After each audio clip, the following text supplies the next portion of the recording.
Danny, when you see two of your second rows picking up awards on Saturday evening, do you take a lot of pride in that and how things have been this year? Yeah, those guys deserve everything they've got. I think probably George has come in and added a real steel to us early on, and a physicality that we needed in the second row. Which is what you wanted, I suppose. Exactly. Exactly. And Joe then, if I'm honest, and Joe by his own admission, when Joe arrived, he probably wasn't in the best shape that he needed to be, and we accepted that. You know, he'd had a long time out of rugby with the Kings. So the conditioning staff here did a great job with him and got him into shape, and since he's been in shape, as we've probably seen, he's been outstanding. He's an athlete who, I mean, the try he scored against Zebra away was ridiculous. He looked like an under-17 on the under-10s pitch, you know, just palming people off and going round the full-back and scoring into the post. But no, both good guys, good pros, and they've definitely added to the environment here.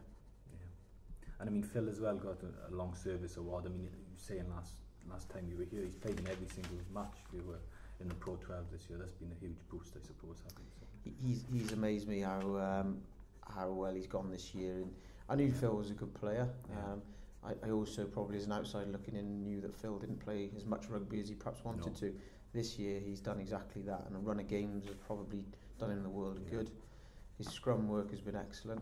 I've been pleased with the progress he's made, and he's worked hard there. But the durability has been the big thing, and you know, as I said, the awards the other night. The other thing with Phil is Monday mornings he trains, you know, and I think it's a mark of a sort of hard-nosed pro that it's very rare that he's not training on a Monday morning, and you know, I think that's like I say, a good judge from a forwards coach point of view. See what boys want to get out there on a Monday morning after a tough game, and unless they're injured, you know, it's important they get out there, and Phil is a sort of role model in that sense. When you play a team like Treviso, is this now where the forwards coach comes into his own? I think we got to be aware first and foremost of what their threats are, and let's be honest, their threats are driving line out, a big scrum, a lot of sort of plays off line out. So a lot comes off of those set piece areas for them. So we you know, have in our minds sort of how we want to combat that and make sure we're dealing with that, not getting caught out. I've said that they've got a number of plays and systems off of that set piece we've got to be aware of. But likewise, they've got some dangerous runners like Brendan Williams, who give Brendan loose ball. You think we all know what's coming back there. It's still at 30, whatever he is. I think he's like 36, 37, maybe older. He's still electric and a very dangerous runner. So yeah, they got threats right through the park, but as a team we're hopefully tactically ready to deal with what's coming. Is there any sort of danger of losing focus this weekend? No, not at all. I think we had quite a light week coming out of the Blues game, which was needed. Boys just needed a bit of recovery and a chance maybe to change the input, but this week is back to normal. We'll train well and hard the next 2 days, and then we'll slowly taper off leading into the game, and hopefully we'll hit that game ready to go. Everybody knows what we're playing for. We're in control of our destiny, and we achieve that by getting a win on Friday night, and that's what, you know, we're preparing to do. Because I suppose it is difficult in a way. You've got a Lions announcement, you've got a Wales squad announcement, you've got boys who are playing the last game here as well. They're all distractions, I suppose. Yeah, I think you know, for a number of those reasons, the Friday night will be quite an emotional night for a few people. You know, Matthew Rees, and George, people like that been a big part of this region, and I know that emotions will probably be running high for those people, but everybody involved, and that's been the mark of the professionals at this club. Everybody involved is got one goal, and that goal is to win the game. Has it been a difficult choice here when you've got players like Matthew and Ken's calibre to pick a so-called first choice for the big games? Really tough. I mean, if you go outside of those two, got Emma Phillips, who's been absolutely outstanding in his performances this season, and he's captained the region when the boys have been away.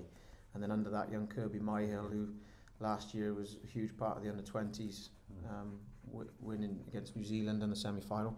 So we've got 4 very good hookers this season, which makes selection a huge headache. There's no doubt about that. And yet ultimately you're going to disappoint people. But that competition, I would probably argue, is the reason we've got 4 good hookers, because they're competing against each other in training and so on. How would you see the should you get to the playoffs? How do you see that sort of competition going? Do you think it's going to be down to form and momentum, or is it going to be a street shootout to anyone? Well, I think if we win this game, and let's put the ifs on there because I think it's important to state, if we win the game on Friday night, which is in our control, and we know we're in that semi-final, then we come in under the radar a little bit. I think our form, I think we've won 8 out of the last 9 or 9 out of the last 10 games, so our form has definitely been hitting its peak perhaps, and the grounds have dried up a little bit as we probably expect. What you've seen in the other teams in that top 4 is obviously Glasgow and Leinster have been flying. Ulster were flying at the start of the season, and maybe levelled off a little bit recently, but then you know how dangerous they are as well. So we'd be in a position, if we went against any of the 3, if we make it, we'd be the underdog, and I think that's a good place to be.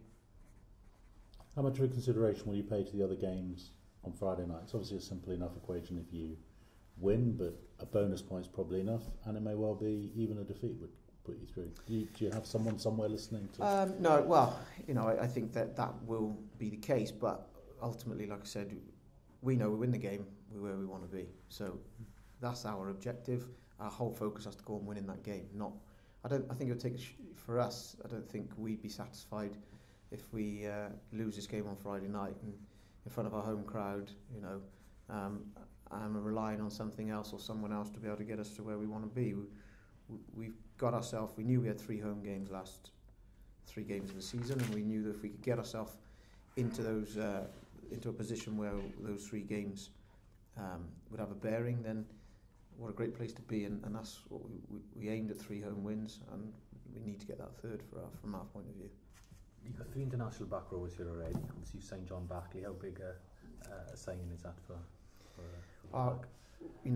we 7 was a target for us, and which is what John Barclay is, and also a bit of leadership, which we know John will bring. I think he's experienced with 40 caps. I think he's got under his belt.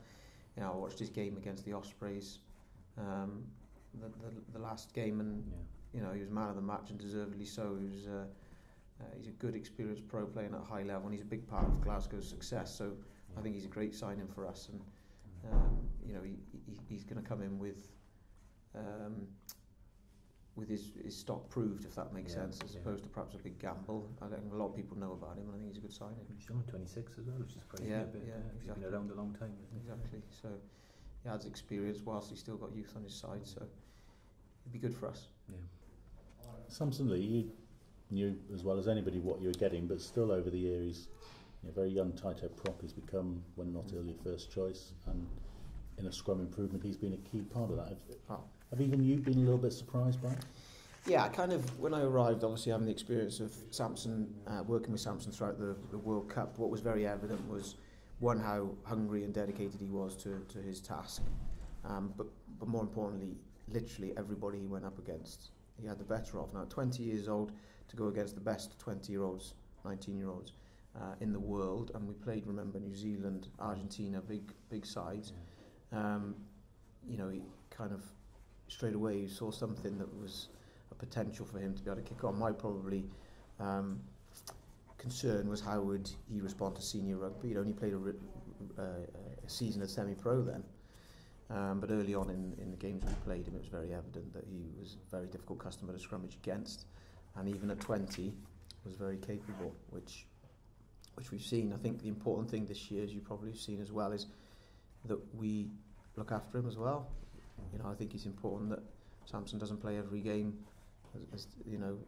We've got 3 very good tight heads here as well, and I think it's important that, one, we keep that mixture for Samson's sake, but also to keep our other boys playing well, because ultimately you need the depth. Jacoby hasn't played a huge amount in the last couple of months. Is that because he obviously had a big season in South Africa as well? Is that part of it? Yeah, he's played a ridiculous amount of rugby this season. He's played right the way through that campaign and come here and played through our campaign. So we knew we had him for the long haul, which he also had a couple of bumps and knocks, which he's obviously picked up from wear and tear. But I think he picked up a huge cut against the Blues, but was quite pleased with what he did against the Blues. He's a good footballer, Jacoby, as well, and he's another awkward customer to scrummage against.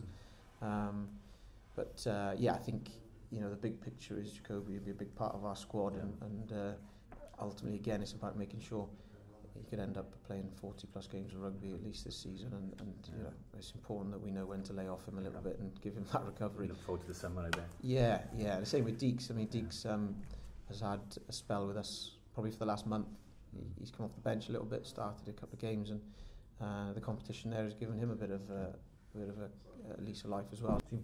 So for end of a long season, you're in pretty decent shape in terms of injuries, and in terms of what Yeah, you've got available. I think that's credit to the backroom staff here as well, and also the way we've managed players. You know, you have to manage your squad. You can't play your best, what you maybe consider to be your best team week in, week out.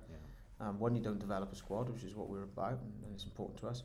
And two, you end up burning players out. So we've got a good mixture, and we've got a backroom staff here who've turned players around really well and got them on the field for us.